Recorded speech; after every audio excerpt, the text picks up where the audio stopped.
Assalamu alaikum wa rahmatullah. Welcome back. This is Dr. Muhammad Saad, and we are continuing our lectures on computer communications and networks. We are still in the medium access control sublayer chapter, or the MAC sublayer chapter, and we are still discussing multiple access mechanisms. In the previous lecture, in the previous video, we talked about the carrier sense multiple access protocol, or the CSMA protocol. CSMA works as follows. If a station has a frame to send, the station senses the channel first.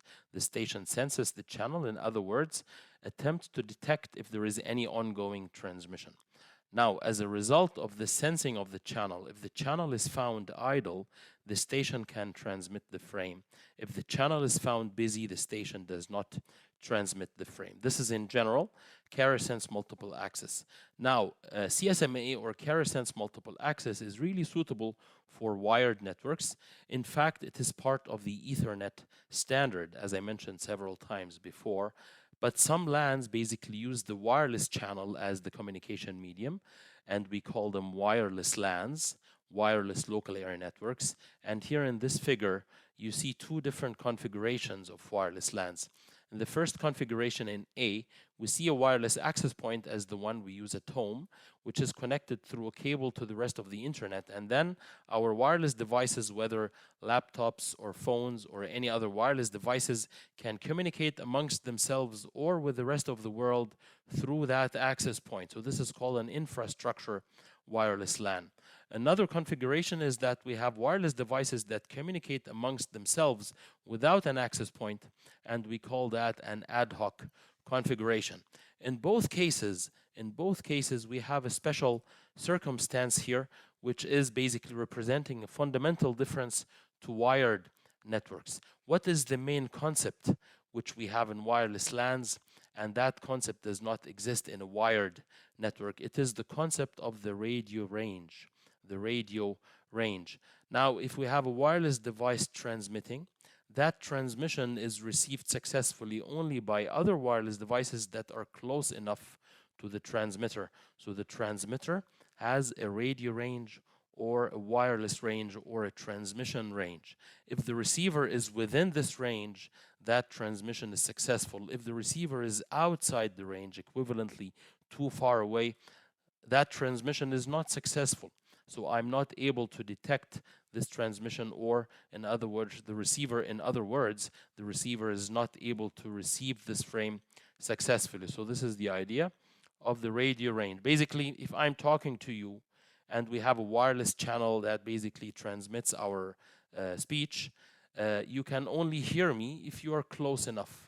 If you're too far away, I'm talking to you and you're too far away, you cannot hear me, as if we're not connected. And this is the additional, condition which applies to wireless LANs. Now, the main question is, when does a collision happen in a wireless LAN? Before we answer this question, when does a collision happen in a wired LAN? Imagine, for simplicity, we have a common cable and all stations are connected to the cable. When do we get a collision? If two stations transmit at the same time, full stop. Simply because if a station transmits, then all other stations connected to the LAN or connected to the cable are able to receive this transmission. However, in a wireless LAN, collision happen under a different situation. When does a collision happen? A collision happens when a receiver is in radio range of two active transmitters. This figure now illustrates we have two transmitters, we have two active transmitters that are currently sending frames. If we have a receiver in the range of both, in the range of the first transmitter and in the range of the second transmitter, then we get a collision at the receiver. So collisions happen in wireless networks if we have a receiver close to two active transmitters, and bottom line, in a wireless LAN, collisions always happen at the receiver. So we have to always think about the receiver. Where is this receiver? In other words, simply having two transmitters sending at the same time does not necessarily mean collision. Imagine I'm in a classroom talking to you. You can all hear me. And we have the classroom next door. We have another professor talking to their students, and you cannot hear them. You cannot hear the other professors, and the other students cannot hear me. right? We don't have a collision, even though we have two professors talking at the same time. However, the receivers are far away. My receivers can only hear me, and the other receivers can only hear the other professor, so we don't have a collision. So basically, simply having two transmitters at the same time, it does not mean collision. It does not necessarily mean collision. We have to think about the receiver. If we have a receiver caught between both transmitters, in other words, if we have a receiver close enough to both transmitters, in other words, if we have a receiver in the radio range of both transmitters, then we get a collision. So bottom line, as we mentioned several times, we have to think about the receiver. Now, this is the fundamental difference between a wireless LAN and a wired LAN. In a wired LAN, simply having two transmitters sending at the same time in the same LAN, it means a collision. So this is the fundamental difference. Now, we understand the fundamental difference or the additional requirement. So basically, what does that imply in terms of multiple access protocols? Let me ask the following question that we would like to answer in this slide and in the following slide. The main question is, can we still apply carrier sense multiple access in wireless LANs? Can we still apply carrier sense multiple access? Can we still rely on sensing the channel to decide whether to transmit or not to transmit? The answer is no. And to convince you, we have these two slides with two representative examples that show you that carrier sense multiple access cannot really be used in wireless LANs. Let me start with the first scenario that is called the hidden station problem or the hidden node problem. Imagine that we have four wireless devices, A, B, C, D, like four laptops. And imagine also that if these two devices are neighbors, they are in range. But if they're not neighbors, they are not in range. So A is in range of B, B is in range of A, but C is not in range of A, and D is not in range of A, D is not in range of B, and so on. So if we are neighbors, we are in radio range of each other, so we can hear each other. But if we're not neighbors, it means we're not in the radio range of each other, so we cannot hear our transmissions.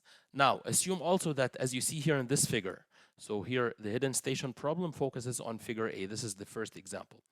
Imagine that station A is sending to station B. So we have an ongoing transmission. Frames are starting from A intended for B. Now, of course, the wireless channel has a broadcast nature, right? The wireless channel has a broadcast nature, and even though A wants to transmit to B, but everyone in the range can also receive those frames, of course, from the address which is written in the frame's header. I might, as a receiver, I might accept or just ignore the frame. Bottom line, A is sending to B. And now imagine that C has a frame to transmit. C now has something to send. Assume that C is using carrier sense multiple access. If C was using carrier sense multiple access, what would C do? C would sense the channel.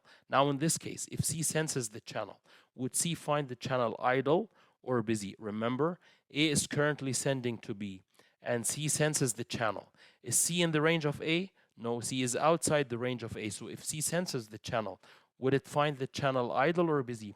It would find the channel idle. In CSMA, what does a station do if it finds the channel idle? It would transmit. So C might decide to transmit to B. If C transmits to B, what is the situation that we are getting is exactly this situation. So B would be in the range of two active transmitters. B is close enough to A and B is close enough to C, and we get collision. So even though in this example C applied carrier sense multiple access, we are still getting a collision. So CSMA does not work. CSMA would lead to a wrong decision. C has decided to transmit, however, it should not have. What is the main reason for this? The main reason for this is that the active transmitter is far away, is hidden from C. It's outside my range. However, it is still transmitting, and that transmission was still harmful. So I cannot, as station C, I cannot rely on carrier sense multiple access to decide transmitting or not. That's why we have to do something else, and this is where we will be going. But before that, let's look at the opposite scenario, the opposite example. That also leads to a problem, right? And that example is called the exposed station problem or the exposed node problem. Here in this example, we're having the same wireless nodes, the same wireless stations. If they are neighbors, it means they are in range. If they're not neighbors, it means they are not in range, like A and C here. A and B are in range, but A and C are not in range. They cannot hear each other's transmission. In this example, assume that B is currently sending to A. So we have an ongoing transmission from B to A. Now again, C wants to transmit. Now C has a frame to transmit. If C was using carrier sense multiple access, what would C do? It would sense the channel. Again, it would sense the channel. Now, if C senses the channel, will it find the channel idle or busy? C is now close to the sender. It will find the channel busy because it can detect that there is an ongoing transmission. So C will find the channel busy. According to CSMA, what would C do if it finds the channel busy? It will not send. So if C was using carrier sense multiple access, it would not send. Now let me ask you the following question. Was that really necessary? What if C wants to send to D? What if C wants to send to D? So now again, B has an ongoing transmission to A. So the frames coming from B to A, C wants to send to D. Let's focus on both receivers, receiver A, and receiver D. Receiver A can hear only B. Can receiver A hear C? No, even though C is sending, even though C started transmitting, A is far away. I cannot hear C. So A is hearing only one transmitter, which is B. If C is sending to D, what can D hear? D can hear only transmitter C because D is far away from B. D is far away from B. Bottom line, A can hear only B and D can hear only C. So this situation would not lead to a collision. However, if C was using carrier sense multiple access, it still does not decide to transmit, which is yet another bad decision due to carrier sense multiple access. And from these two examples, the hidden station problem, the fact that we have a transmitter hidden from me, or the exposed station problem, the fact that there is a transmitter exposed to me or close to me, in both cases, carrier sense multiple access leads to doing something wrong. And the main outcome here, the main take-home message from these two slides, from these two examples, hidden station and exposed station problem, is that in wireless LANs, we cannot really use carrier sense multiple access. If we cannot use carrier sense multiple access, it means that we have another protocol specific for wireless LANs, and that is called multiple access with collision avoidance, the MACA protocol, multiple access with collision avoidance. Of course, I just convinced you in these two examples that carrier sense multiple access does not work. You know, carrier sense multiple access is based on collision detection, is based on sensing the channel and then detecting if there is an ongoing transmission. Since this does not work, let's try to do something that avoids collision from the beginning, that avoids collision altogether. What is the main idea? The idea is the use of some handshake frames. Handshaking in networks means the sending and receiving of control messages in which I ask basically to have a connection. So here we have two control messages. One of them is called request to send. So RTS is called request to send and CTS is called clear to send. Let's look at this example here. In this example, we have station A, station B, and we have some other stations C, D, and E as well.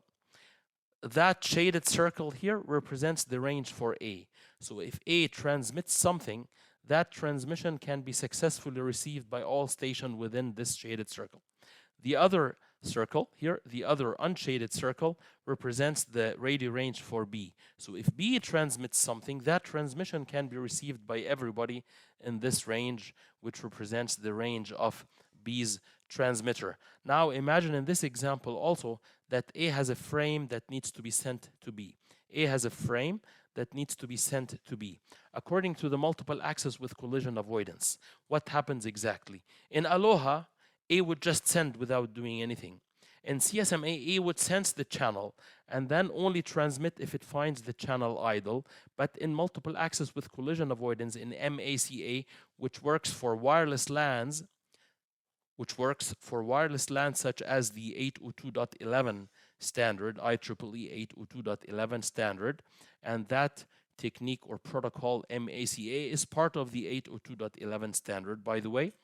According to this protocol, what would station A do if it has a frame to send to B? It would not send the frame, and it would not sense the channel. It would send a request to send. So what is a request to send? It's a special frame, which means, can I please send to you a data frame? Now, if B receives this request to send, if B receives this request to send, and B knows that it is not hearing any other ongoing transmission, so B knows that it is free, basically. There is no other transmitter around me. B, in this case, would reply with a clear to send. If A receives the clear to send, it would start transmitting data frames to B, right? Now, there is still one quick comment before we move on, because we would like to cover what are the other stations doing, and this is the most important part. What are the other stations doing so that we avoid collisions? But before that, let me just add the following fact. A has a frame to send. It sends a request to send to B. That request to send means requesting to transmit a data frame. Can I please send something to you? However, that request to send also, it would also contain the length of the data frame that will follow. So we start with the following example. A has a frame to send. That frame is 1,500 bytes long. That's my data frame. It has 1,500 bytes. So before sending this frame, I would send a request to send, which contains the length of this data frame that will follow 1,500 bytes. When B replies with a clear to send, it will copy that length from the request to send and put it in the clear to send. It will also reply, so the clear to send means it is fine that you start sending to me. However, that clear to send frame contains also the length of the data frame that will follow. So if I want to send something to you, I send a request to send. If I get the clear to send successfully, I will start sending. Now the question is, what are the others doing? Let's focus on the others. A is sending a request to send. A is sending a request to send to B. So that request to send will carry B's address. If B receives it, it knows I'm intended and I may reply with a clear to send. What about the others? What are in this example, what are the other stations in range with A? As you see, C and E are in range with A. If C and E also hear this request to send due to the broadcast nature of the wireless channel. Yes, A wants to send something to B, but that transmission is detected by C and E as well because they are in the range of A. What would C and E conclude here? They will conclude that they will be close to a potential transmitter. Remember, A wants to transmit something to B, so A is a potential transmitter. Being close to a transmitter, does this necessarily mean collision? Let's always remember this figure. This is what collision means. A receiver between two transmitters. A receiver between two transmitters. However, if I'm close to a transmitter, does that necessarily mean collision? Not necessarily. So just hearing an RTS is not still a problem, is still not a problem. However, C and E have to become vigilant. They have to focus. Maybe they will also hear a clear to send. Now, when B replies with a clear to send, this is the range of B here in this case. This is the range of B. That shaded circle in part B is the range of transmitter B. Who can hear this clear to send? E and D. Now, what will E and D conclude? What will E and D conclude? We are close to a receiver. We are close to B, which is a receiver, right? Let's go back. B is a receiver, which has an intended transmitter, which is A in that previous example. So if I'm close to that receiver, I cannot become a transmitter. I cannot become a transmitter. Otherwise, we will have two transmitters close to the same receiver, and we would get a collision. Bottom line, D and E cannot transmit because they hear a CTS. Hearing a CTS indicates that if we start transmitting, we will have a receiver close to two different transmitters. Let's say if D starts transmitting, we will have a receiver, which is B, close to A, which is a transmitter, and close to D, which is also a transmitter. So in short, we're getting this situation, which means we are getting a collision.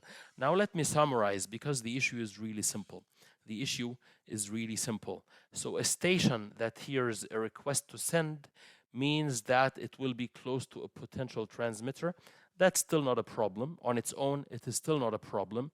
But if a station hears a clear to send, it means it will be close to the receiver, and that means that I should not be sending for sure. So stations that hear a clear to send, stations that hear a clear to send are not allowed to transmit. D and E are not allowed to transmit. But stations that hear a request to send only, like station C, are in general allowed to transmit. As you know, in multiple access with collision avoidance in MACA, if someone wants to transmit, they will not just transmit at the same time immediately. No, they will always attempt sending a request to send and waiting to receive a clear to send. So we have three cases here. In this example, we have three cases so that everything is clear. Station C hears a request to send, but it does not hear a clear to send because C is far away from B. C can transmit. In general, C can transmit because it's close to the transmitter, far away from the receiver, it can transmit. What about D? D does not hear a request to send because it's far away from A, but it hears a clear to send because it's close to B. D cannot transmit. Finally, what about E? E hears both a request to send and a clear to send because E is in the range of A and in the range of B as well. So E will hear both the request to send and the clear to send. It is also not allowed to transmit. So D and E are not allowed to transmit, but C can transmit. So how can we summarize all this?